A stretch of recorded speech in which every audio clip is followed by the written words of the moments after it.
Исәнмез, кадерле укучылар. Без бүген сезнең белән дәрестә галогеннарга гомуми характеристика темасына практик беремнәр чишеп алачакбыз. Хлор һәм бром атомнарының электрон конфигурациясын, электроннарның орбитальләрдә һәм энергетик дәрәҗәләрдә урнашу схемасын төзегез. Галогеннарның кайсы көчле оксидлаштыргыч үзлеген күрсәтә һәм ни өчен аңлатыгыз.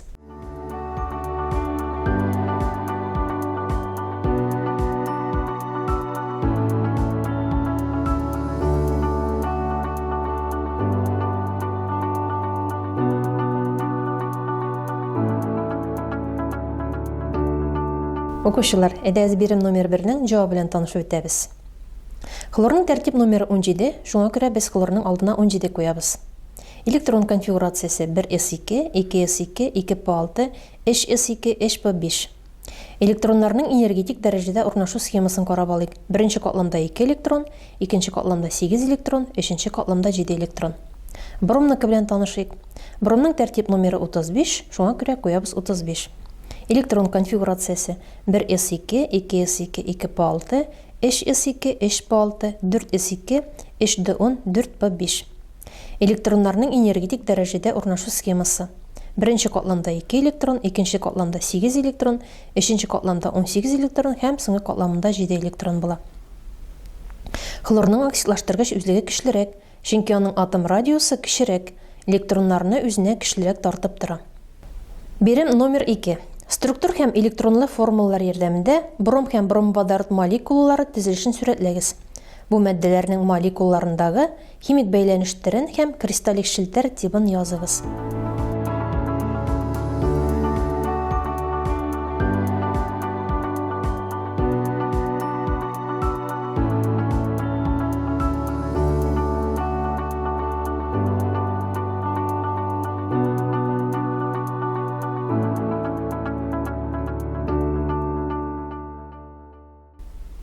Берем номер 2-нең җавабы белән танышып үтик. Бром 2 ковалент неполяр бәйләнеш, молекуляр кристаллик челтәр. Бром атомның соңгы катламдагы электрон конфигурациясе һәм электроннарның орбитальләрдә урнашуы күрсәтелгән. Бромның тәртип номеры 35, шуңа күрә электрон катламының соңгы катламдагы электрон конфигурациясе 4s2, 4p5. Электрон формуласын һәм структур формуласын үзегезнеке белән чагыштырыгыз. H-бром ковалент поляр бәйләнеш, молекуляр кристаллик челтәр. Электрон формуласы һәм структур формуласын карагыз. Берем номер 3. Галогеннарның химик үзекләрен тасвирлаучы таблицаны тутырып бетерегез.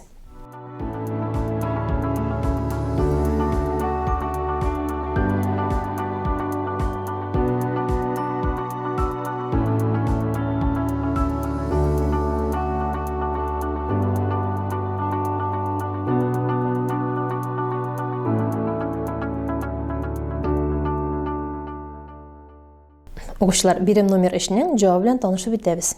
Галогеннарның химик үзлеге. Металларга мөнәсәбәте.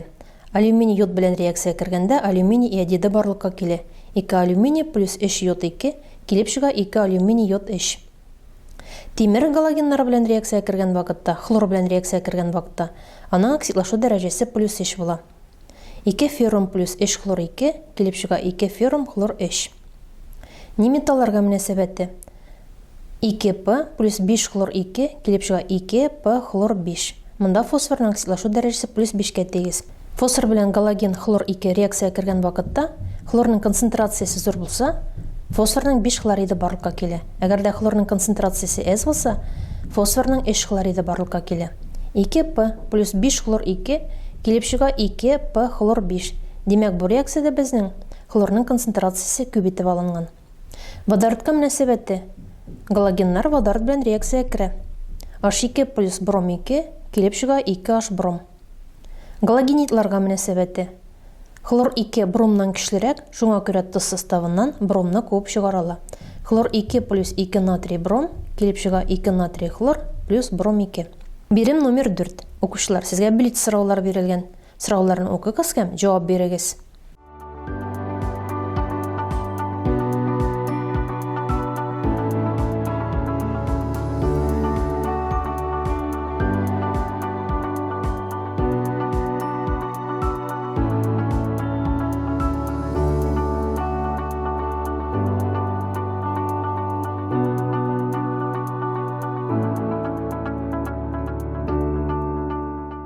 Бирем номер 4-нең җаваплары белән танышып үтик. Тип теркемчеләрдә истән аска таба галогеннарның неметаллик үзекләре ничек үзгәрә?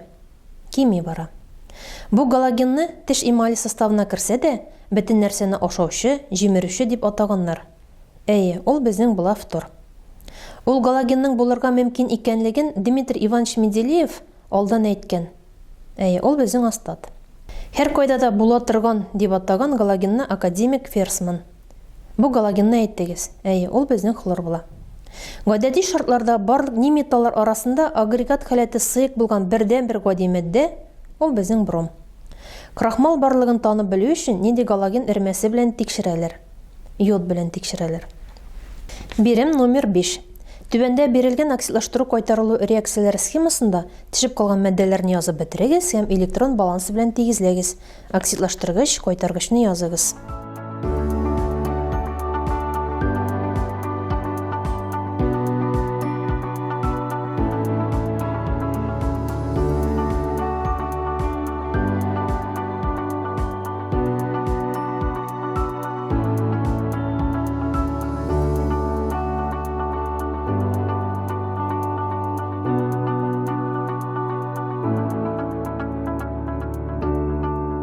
Бирем номер 5-нең җавабы белән танышып үтик.